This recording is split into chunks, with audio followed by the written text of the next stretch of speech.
Hi and welcome to the Monday Live, and the last one for a little while because we are travelling. We are going travelling on Friday. Is the start of our family travels, but I'm doing a Friday Live for those members, but that's at 9 o'clock in the morning. I've got my Wednesday teams as usual this week, but after that we travel to Yorkshire to stay with some friends there for a couple of days. Peter Ackle, in fact, and his wife Sue.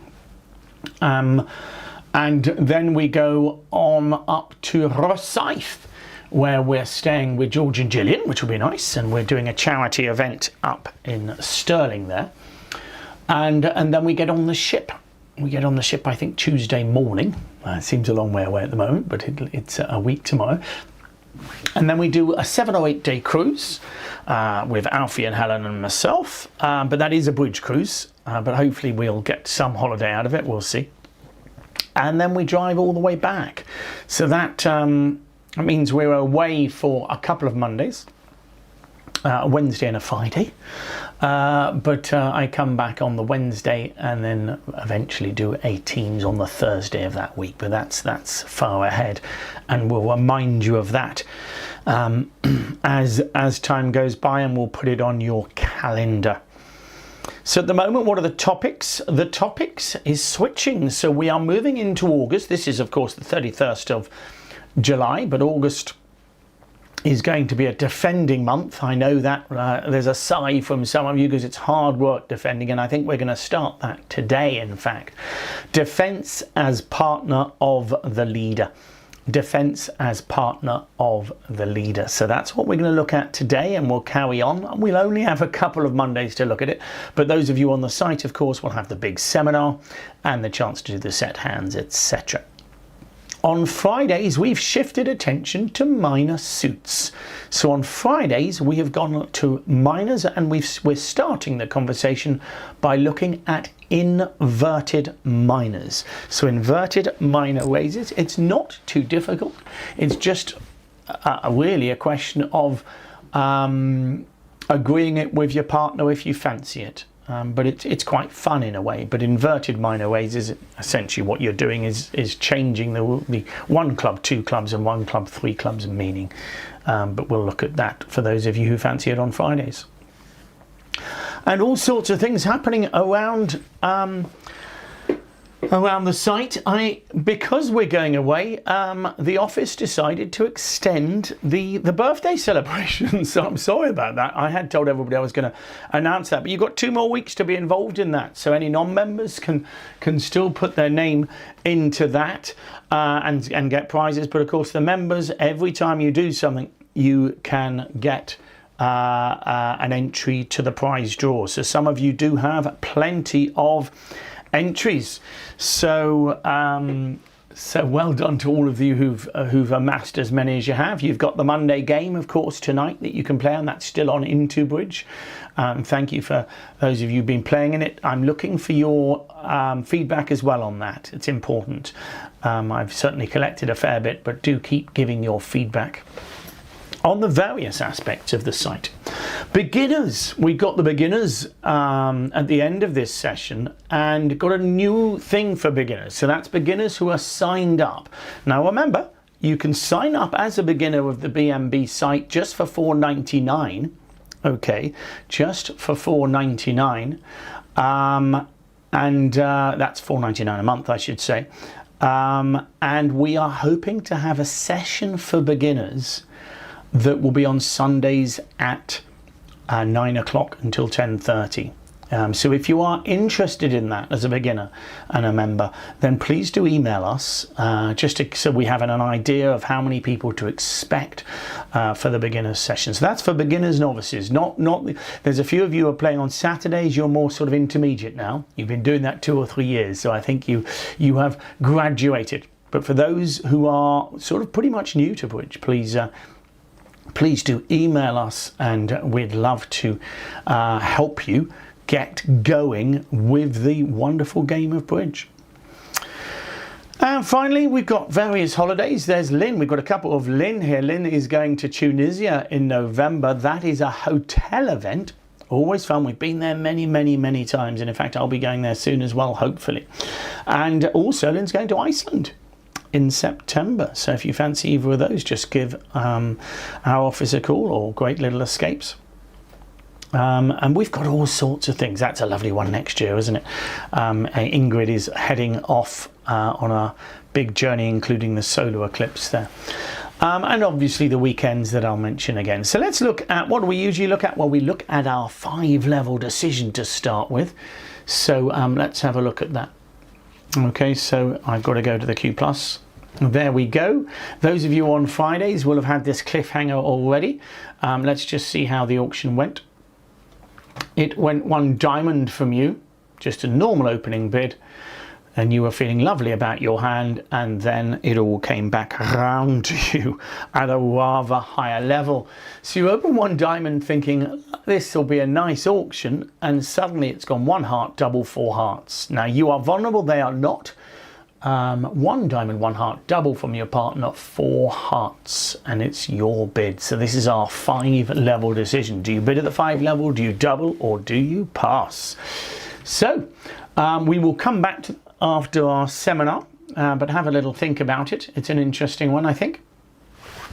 Remember, you are vulnerable against non-vulnerable opponents. Okay, so that's something that we will revisit after our little seminar.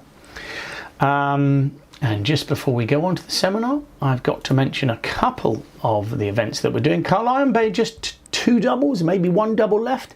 So if you are interested, that's our super luxury event down in Cornwall. Do join us there. And the various other things. Those of you who fancied the New Forest, I'm afraid that I think is sold out.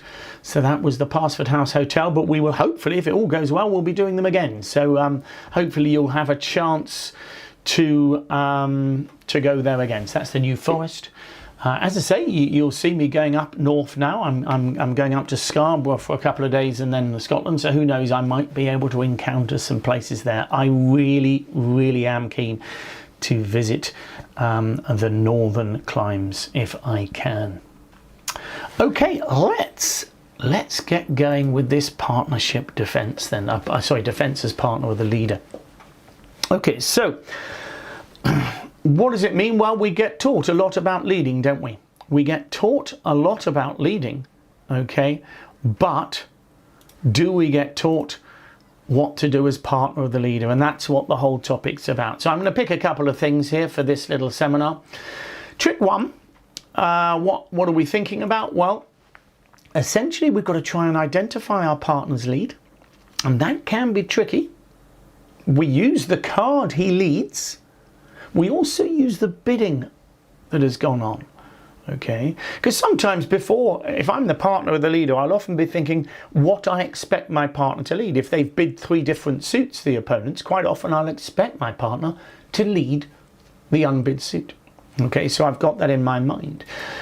Playing the right card is the other thing you have to do at Trick 1. So that's what we're focusing on this whole month, is all about really Trick 1 as partner of the leader. Crazy, isn't it? But it is tough. I mean, so let's look at identifying the lead, and that's what I'm going to little focus on today. An honor card, a little bit easier. Okay, generally when your partner's led an honor card, he's showing strength. But what I want to focus on is the small cards. If partner leads a spot card, what does it mean? Is it a high spot card? Is it a low spot card? How do you know what's high or low? Really tricky, isn't it? 2, 3, 4, yeah, probably low. 7, 8, 9, probably high. What about that 5 and 6 in the middle? Okay, and I could show you hands where the 8 is low. Okay, that's what's so difficult. Okay, so let's focus on spot card leads. Why am I interested whether it's high or low? I'm interested because for me, a low spot card lead promises an honor. Whereas a high spot card lead, if my partner leads the 9, I know that my partner does not have an honour. He's denying an honour. And that's going to make a lot of difference to me on what I'm going to do next, possibly on the hand. Because if partner says, no, I haven't got a high card in the suit, I'll often, if I win the ace, I'll often think, well, I might as well try something different. Whereas if my partner's saying he's got an honour, very often I can win my ace and lead straight back to him. So knowing which is important, okay? So 2, 3 and 4 and 7, 8, 9, usually, let's say 90% of the time, 2, 3 and 4 are low, 7, 8 and 9 are high. And the 2, 3 and 4 are going to promise an honour, okay? Whereas the 7, 8, 9 are generally going to be saying, partner, I think this is the right suit to lead, but I haven't got an honour in it. So I might have length, therefore we might be able to develop the suit. But if you've got other switches available that you might like, then don't feel bad about switching. Because remember, most of us get into that habit, partner leads a suit, just lead it back. And the reason we're told that is because 60% of the time that's right. And therefore, if we teach a beginner that, they're going to get it right more often than not.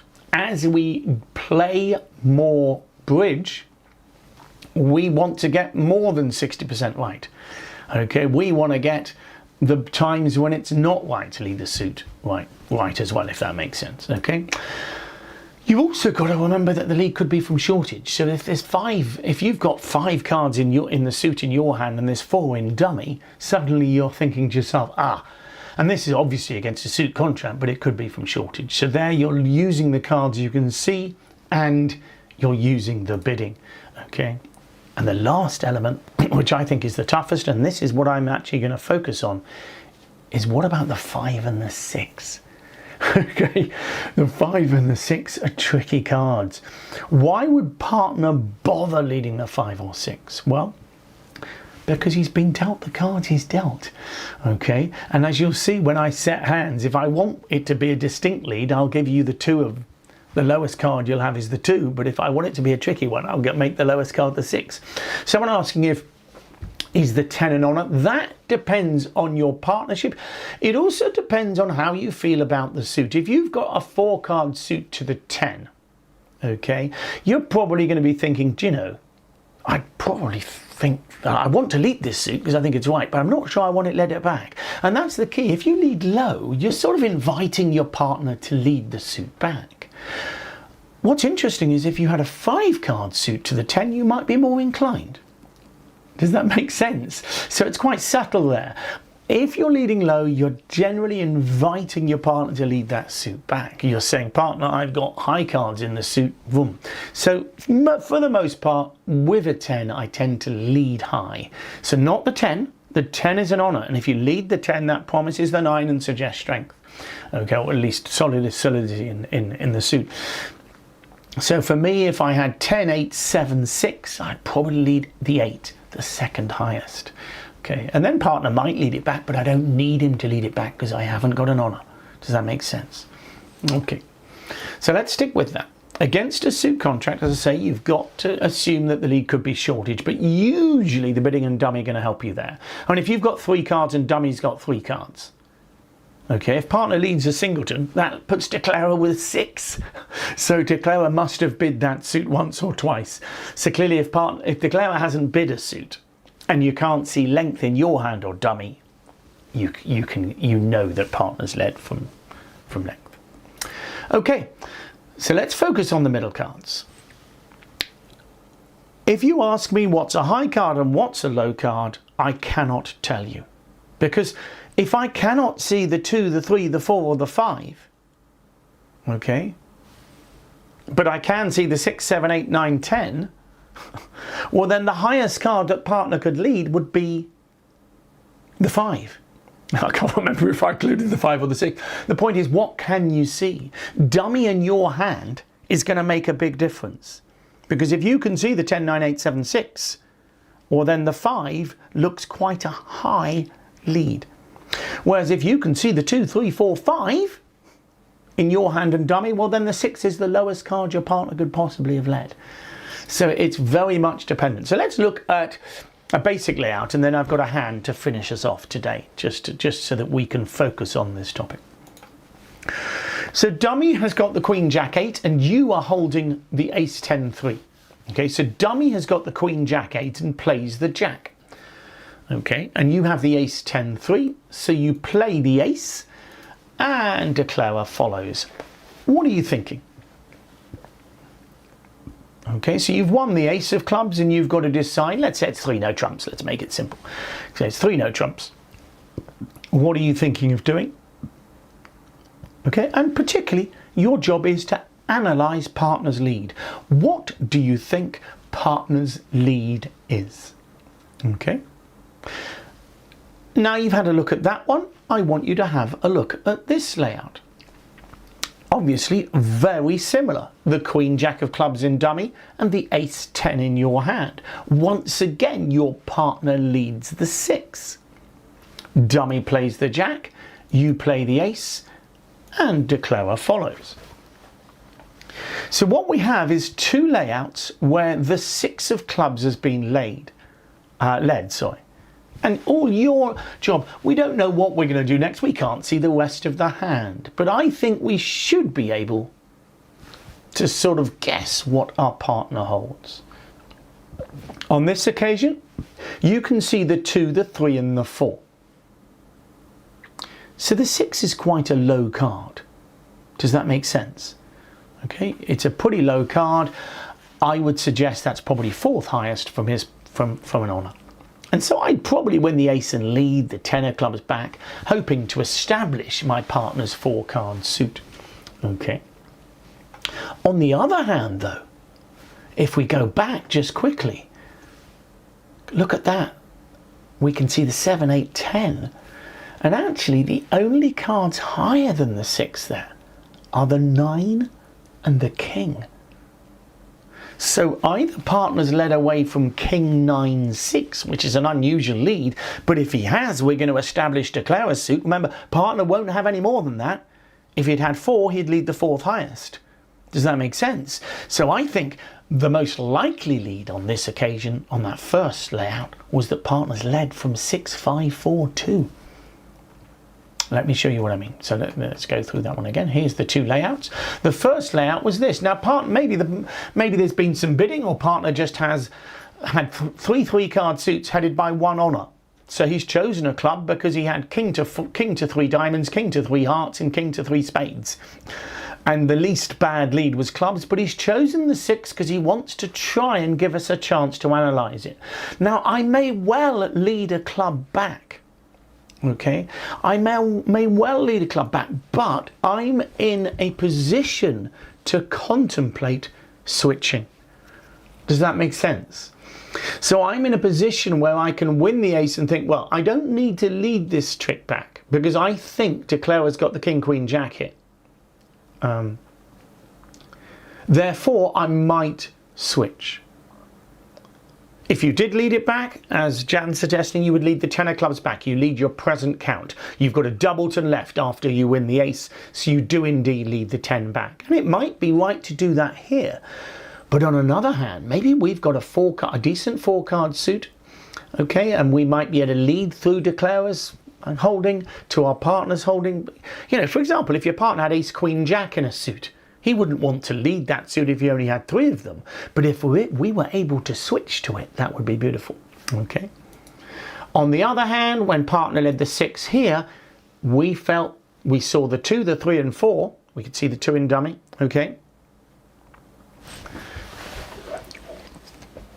Okay. And we felt that partner had an honour. Interesting, there's a question there, so I would win the ace and continue, expecting partner to have a 4-card suit with an honour and therefore able to establish that suit. We'd lead the 10 back and partner might choose to duck that so that we can then lead the 3rd round later and we end up making 3 cards in the suit. Someone's asked about mud. Remember, if you're playing against no trumps and you can lead the highest of 3 cards. So for example, look at the South holding here. If South was on lead and wanted to lead a club, ignore the rest of the clubs, but if you had the holding 7 5 4, in a suit contract, I would want to lead the 5 because I want to try and make sure partner knows I haven't got a doubleton by following with the 7 later. That's mud. In a no trump contract, it's better to lead the 7. The fact that partner might think you've got a doubleton isn't important, because he's not going to try and give you a ruff in 3 no trumps. Your main job when you're defending and leading against a no trump contract is to make sure your partner understands the type of holding you have. Have you got a strong holding, or do you have a weak? So if I was leading from 7-5-4 and I decided I want to lead the suit, perhaps they'd bid diamonds, hearts and spades, I would choose the 7. I tell you what, let's have a look at this hand. So I'm just going to give you this hand to finish up our little chat today. That, remember, this is partner defense as partner of the leader. And in this month, we're talking about trick 1 specifically and the decisions we have to make. Let's look at the auction here. You are sitting in the east hand, don't forget. Dummy is at the top of the screen. The auction starts 1 heart from south, 1 spade from north, just natural, we pass. 1 no trump from south, so we were expecting south to have 15 to 17 points. And north, although completely balanced, does have 3 10s and 2 9s, so I have complete sympathy for him bidding 3 no trumps.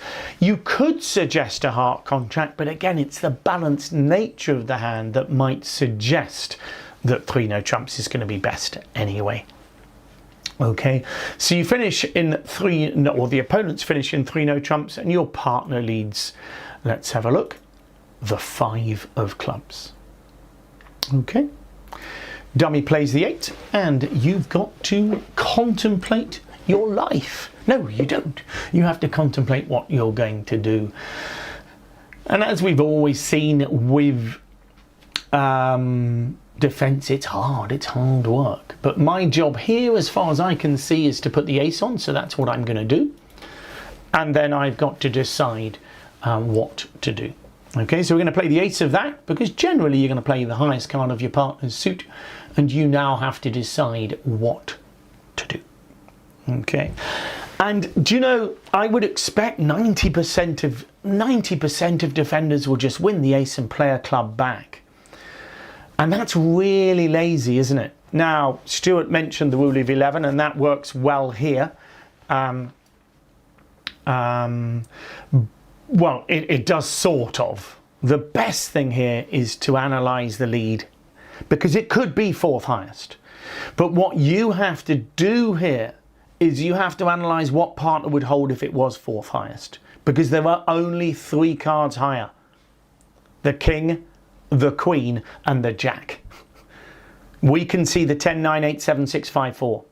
And I'm hoping that if all of you had the king, queen, jack, 5 of clubs, you would not lead the 5. Are you happy with that? King, queen, jack, 5, you lead the king. Now, it is possible that partner has king, jack, 5. Okay, just a 3-card holding. But if that's the case, if we carry on playing clubs, we would be establishing a trick for south anyway. Can you see that? Declare would have queen to 4, and we would develop it. Notice if partner had king, queen, 5, or queen, jack, 5, just a 3-card holding, we'd expect him to lead the top of the 2 cards. And in fact, if partner has king, jack, 5, it's possible that the jack of clubs is slightly better anyway, but that's by the by.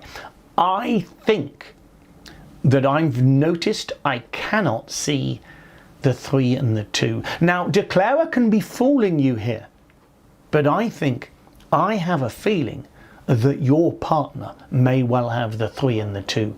And if he does, I think what he's doing here, it wouldn't surprise me perhaps if he's chosen to lead one of the unbid suits. Okay? I'm just wondering whether he's chosen to lead one of the unbid suits. Actually, looking at the hand, it's not going to surprise me hugely if partner has 4 spades.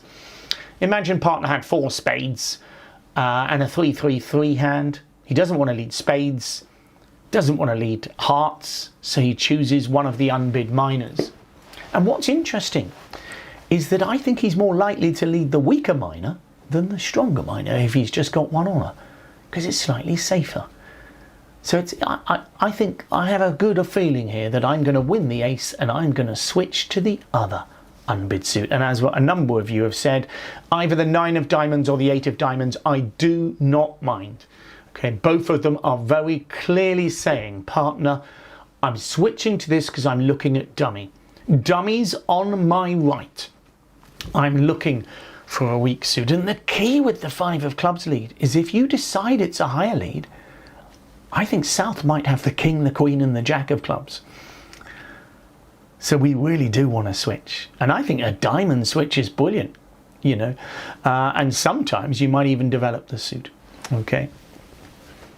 So I don't mind the 8 or the 9. It's up to you style. I mean, I usually play second highest, but if you play the 9, that is fine as well.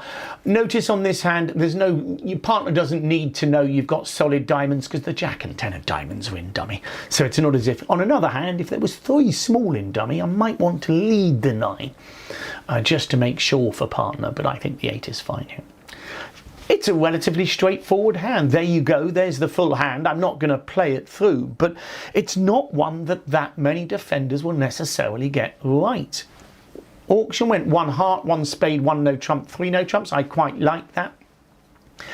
And what a great lead from from West there. Do you like that? West has led. West didn't want to lead a spade.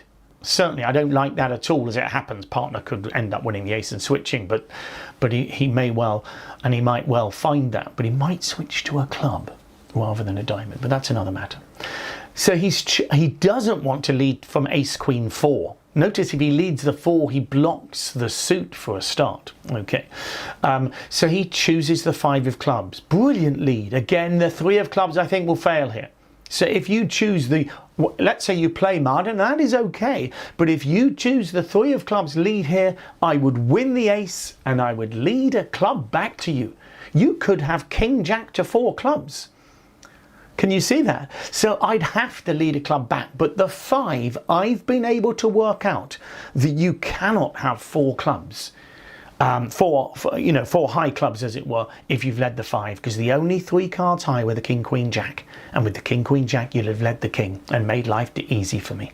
So instead I win the ace of clubs, I switch to a high diamond, and partner thinks, well, that's our only chance. So he wins the queen, he plays the ace, and he plays another diamond. Okay, and I think partners should get that right. I think it's important that we tell our partner that we don't have an honour. But I think if we'd had 4 clubs, our partner would expect us to carry on with clubs. So I think declarer can probably work out that we've got long diamonds. And as you can see, eventually we get the lead with the ace of spades. And we will make the 13th diamond. And we defeat the contract. So it's a really neat bit of talking between the defenders. West has chosen the 5 because he wants to give East the chance.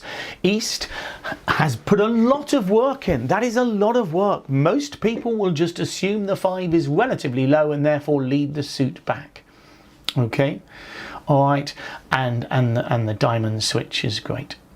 Okay, strong 10s leads, if you play strong 10s leads, you can play that, but that's a different form of things. So it's like any style of leading, you can choose what you do. So some people, for example, will play mud leads from 3 small against suit contracts, but top of nothing from 3 small against no trumps. Okay, and sometimes that is going to favour you here. Bear in mind that if we do eventually see the 5 followed by the 3 of clubs, it's not going to worry East that he thinks whether you've got a doubleton or 3. I mean, it can do every so often, but more importantly, generally. Bear in mind, if I had 9, 8, 2 of clubs, I would lead the 8. Okay, 9, 8, 2 or something like that. So what I'm trying to do is make life easy for me. The point of my partner, I'm leading the highest because I don't want the suit led back. Remember, when we make a lead, we are very much the opposite of many of other signals that we give. Okay, so that is that. It is hard.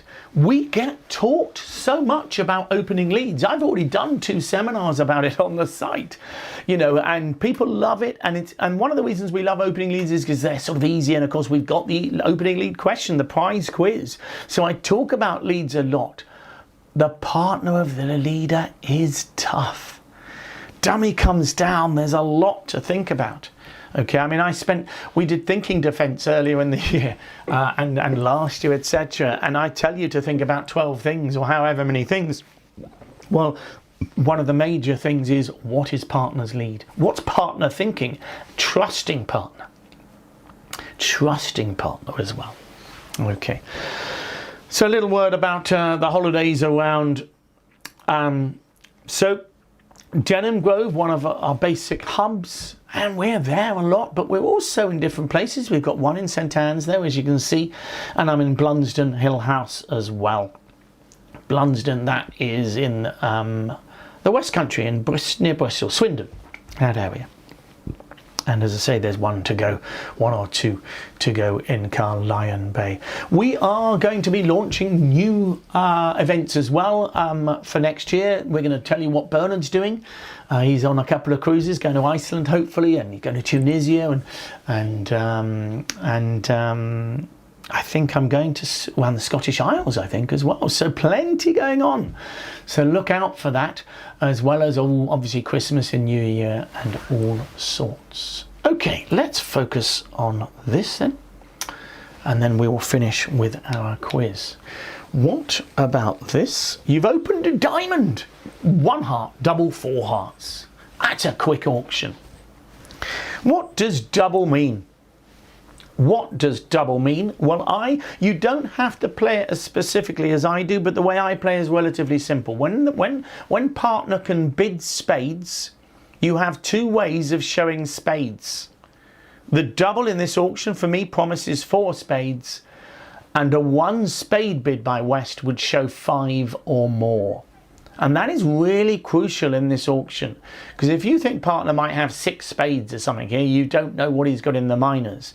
But if you know he's only got 4, that is going to be really crucial to us in this auction, because I think your opponents have a minimum of 9 hearts between them in this auction. They will often have 10 hearts, but I think they have a minimum of 9. Now what that means is your partner has 4 spades and 1 heart, because remember, if you've got 3 hearts and they've got 9, your partner has 4 spades and 1 heart, which in turn means that you must have a good fit in one of your minors. Because remember, partner could have 4 diamonds, he would show his spades first, and if you've got a good fit in your minors, where are you losing your tricks? Partner's got a singleton heart, you've got a singleton club.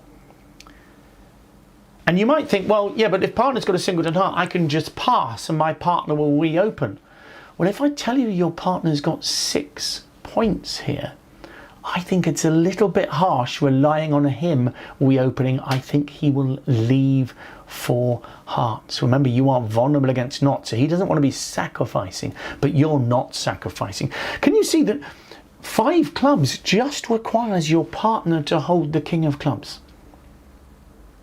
Okay, if partner has the king of clubs, you have a singleton spade, you expect your partner to have a singleton club, and that is that. So we'll open up all the hands, and we are going to bid 5 clubs, and we can see what happens after that. So can you see, you can see the West hand there. I think if you pass, is West really going to bid again? I think that's a little bit harsh on your partner, forcing him to make a decision with an aceless hand when you are vulnerable against knot. Whereas 5 clubs does it all and partner chooses, and with 5 cards in clubs, of course, he would pass. Now, looking at all of the hands, double dummy. Why not 4 no trumps? 4 no trumps might show slightly more diamonds than clubs. I think 5 clubs is simple. It shows specifically 5 diamonds and 4 clubs for me. You could use 4 no trumps. Some people might use that to show a slightly stronger hand. You'd have to have a variety of things, but I don't mind 4 no trumps, Alex. You know, as long as you bid, as long as you're bidding. It also depends on how you play double in this auction. If you play double would usually suggest at least 3 spades, though, I would have thought, in this auction. So you certainly can't double. I don't mind 4 no trumps or 5 clubs. 4 no trumps might show more distribution, so maybe 5-5 in the minors, or maybe even 6-5. Again, it depends on how you play it. Okay, but as long as you're bidding, it doesn't really matter. Okay, it really doesn't matter as long as you bid 4 no trumps or 5 clubs. Double and pass are no good at all.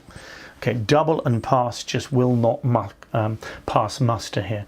Okay, now double dummy, the opponents can bid to 5 hearts. What we're going to find in these 5-level decisions, though, there'll be a number. Yeah, I like it, Brian. I prefer double as penalties as well. Exactly. So we don't want to be doing that. Okay, so what you're going to find at the 5 level is there'll be times where I will give the wrong answer deliberately. So here, if I gave you North's hand and you chose to bid 5 hearts here, I would probably not give you full marks. Because your job in an auction, in a bridge auction, is to make your opponents make the last guess. I don't know if you've ever heard that expression, but that's what we're always trying to do, make the last guess. Okay, North's 4 heart bids is brilliant. I love it. It's putting maximum pressure on East. And it turns out, as East, we've made the right decision. We've bid 5 clubs, and that will make. But there will be times that the clubs are only 4-4, and perhaps South has got 4 clubs, and that 5 clubs will go down. And if North then sacrifices, it's all well and good saying, well, South should double it, but South doesn't necessarily know. If South had 4 clubs, I should say, South won't necessarily know, and he won't want them to go back to 5 diamonds. So South will pass and will not want North to bid 5 hearts. On this occasion, clearly 5 hearts is the right contract. 5 hearts double will just lose 4 tricks. 2 diamonds, 1 club, and don't forget the spade loser. Okay, because there is a spade loser there as well. 2 off is only 300. So I think playing teams, I think 5 hearts is okay from North. It's an insurance bid, worried that the opponents are making 600.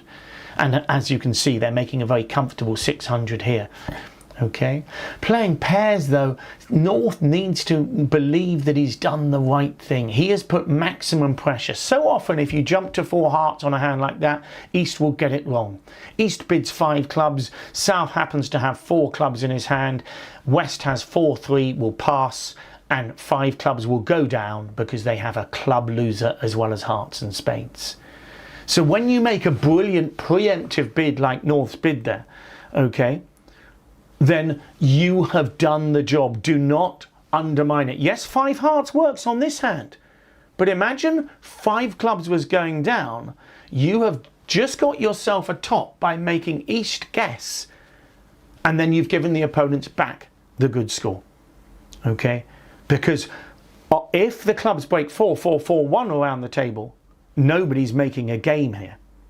Okay, or it's unlikely. They might be able to make 5 diamonds, but that's another matter. But the point is that 5 hearts doubled -2 would get you a bottom. However, on this hand, double dummy, 5 hearts gets the best score. Okay, all right, but be careful. It's not always the right bid. Okay, one of the things we always try to do, okay, when we are one of the things we always try to do when we're in an auction, I can't remember what I was going to say there, okay, is make our preempt in one go. So if, for example, if I've got a hand that I'm thinking, shall I open 3 spades or shall I open 4 spades? I bid it once. If I choose 3 spades, I'm not bidding 4 spades later. I have made my decision. Does that make sense? So I'm thinking, I want to open 3.5 spades here. I tend to be bold. I bid 4 spades. But if you bid 3 spades, whatever you do, don't then come back in with 4 spades. Okay, because all you're doing is giving your opponents 2 bites of the cherry. Maybe one opponent thought, I'm not sure 4 hearts is right here, but I'll bid it. And then you bid 4 spades, and they think, thank goodness for that, I'll double. Do you know? So try to do it all in one go. Just a quick note about yesterday before we give you the bidding quiz to finish. Last week we talked about the third suit in an auction, whether you needed to alert it or not. David Stevenson has told us that we don't need to, so I'm sorry about that. Brian was right, and a number of you were right. So that's in an auction where you're using what's called third suit forcing. Relatively natural bidding, but it's regarded as non-alertable even if you only promise 3 cards in the suit. So an auction, something like 1 heart, 1 spade, 2 hearts, and then introducing a minor 3 clubs or 3 diamonds as a forcing bid, which doesn't necessarily have to promise 4 cards.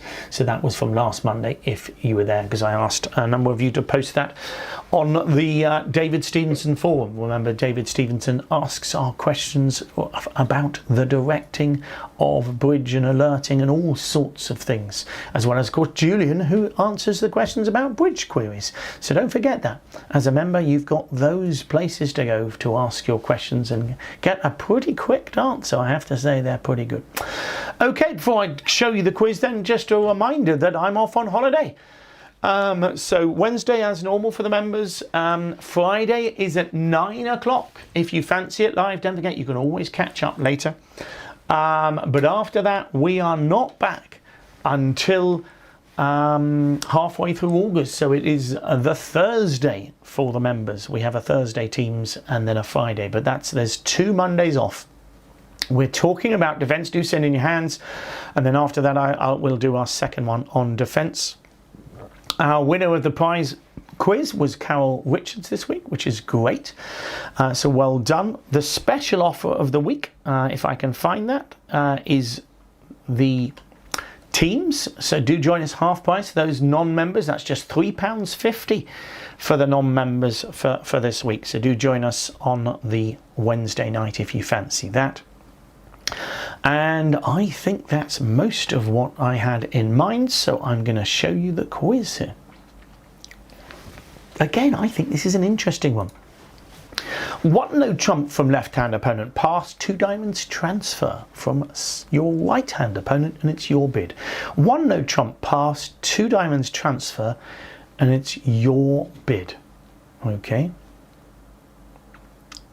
Right, it's your bid, and that is what. Don't forget, you can see the answer on the website, whether you're a member or not. Also, don't forget, we have extended the prize draw. We have extended the prize draw for 2 weeks until I'm back from holiday, so you've got more chances to get your draws in. Lots of lovely prizes, and we'll be announcing those when I come back, which may well be, I'm afraid to say, 3 weeks' time. Okay, because we're missing 2 Mondays. Okay, so if I can calculate that correctly, that's around the 20th. And we'll also do the members' prizes maybe on the Friday on the 16th. We will see. Very exciting indeed. Okay, let's go on to the members. Sorry, not the members, the beginners. And so thank you for your time. Have a lovely week. Hopefully see some of you during the week. But we're going to look at beginners, we're looking at preemptive bidding, we're looking at responding to preempts. And I just wanted to remind any beginners that are going to be watching this that we are going to start running a beginners section for members. So that's only for members that are signed up. This is for members, the beginners members. So remember, beginners can sign up for just $4.99 per month. Okay, and you've got lots of stuff on there now. We've just introduced you to some more hands that you can use, example hands, what I call Q+ hands of the week. I've chosen the novice hands out of that. You've got all the novice tips, you've got the software, and now we want to offer you the chance to play a little on a Sunday morning. Remember, this is only for beginners, for those who really haven't played much at all. Okay, it will be at 9 o'clock on a Sunday. We're not starting yet. What I'm asking you is to register your interest. Okay, please register your interest with us by sending an email in to our office. Okay, so let's have a look at the beginner's bridge. 3 level openings, let's remind us what they are, because today we're going to respond to them. So if your partner opens at the 3 level, he is making a preemptive bid. He is showing a weak hand with a long suit, 5 to 9 high card points, and a 7 card suit. Okay, and generally we want you to have a bit of strength in that suit. I don't really want the suit to be headed by the 9, 8, 7, 6, 5, 4, or something like that. Okay, I'd prefer you to hold at least 2, shall we say, of the top 4 cards. So let's give you an example. Here you go. We've seen this a lot of times. It's a lovely 3 diamond bid, isn't it? 5 to 9 high card points and a 7 card diamond suit. What we're looking at today is what on earth do you do if your partner bids 1? So let's have a look. If your partner opens one, generally, you're going to pass. Most of the time, you're going to be passing. To think about bidding higher, to go for game, for example, you are going to need 16 or more points at least. Okay, so it is going to be most of the time you're going to be passing. The reason, of course, we've discussed that we make these preemptive bids is actually to make it difficult for our opponents. The other aspect which is really important when your partner chooses to make a preemptive bid, most of the time we play in his suit. He's shown us 7 cards, so we just pass and let him be. So let's look at 2 examples today, and then we'll maybe look at some stronger hands, but remember, it won't be for some time. So here you go, here's your first hand. Oh, lovely. If I'm the opening bidder, what are we going to open? Little test for you. If you're the opening bidder, you're going to open a weak no trump, aren't you? 12 to 14 points and a weak no trump. But don't let that confuse you. This is often what happens as a beginner. We look at our hand and think, oh, well, this is exciting, I can open the bidding. But in front of you, your partner is the dealer, and your partner opens 3 diamonds. So although you've done your thinking and you're excited, I'm going to open 1 no trump, everything changes now. Your partner has opened 3 diamonds. What are you going to do? Okay. Well, let's remind ourselves what partner has. He has 5 to 9 points, so we don't have enough for game. Are you happy with that? You've got your 13. Okay, so you've got 13 high card points, and you can see quite simply. Now, if you've got 16, clearly there's a chance for game, and don't forget partner's got a 7 card suit. So if he's got a nice 7 card suit, that's a different matter. But here with 13, it's not whether you've got an opening hand. You've got to have at least 16 points. So you just pass. You're a bit disappointed that you couldn't make a bid because you quite liked your hand. And if you were playing mini bridge, you'd have announced 13 hoping to play the hand. But that's another matter. So you simply pass. And of course, I've shown you your partner's hand already, haven't I?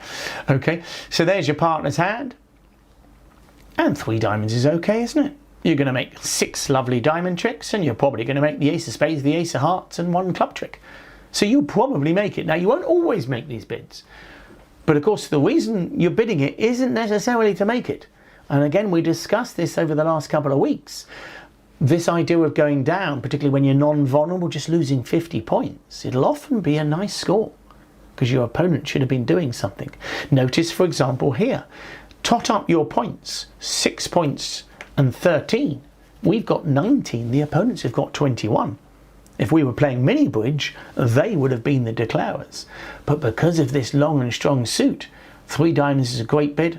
We've got in their way, and I think we found the best contract. Now, they can bid over it if they are, and we will look at that in the future, because we will be looking at how to defend against these weak bids, which again is tricky. All right, so we passed that. We finished in the right contract. What about this one, though? 3 diamonds from your partner. What do you think? Well, you got 13 points again. You were quite excited about your hand. You'd have opened a heart if you'd been the opening bidder.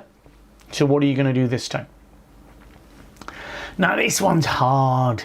It's hard to do it because you've got no diamonds at all. But remember, your partner's got 7 of them. Okay, so actually, if you let your partner play in his suit, I think he's okay. He's got a chance. But if you bid any other suit, you've seen how long he's got. You know his hand. You've already seen it.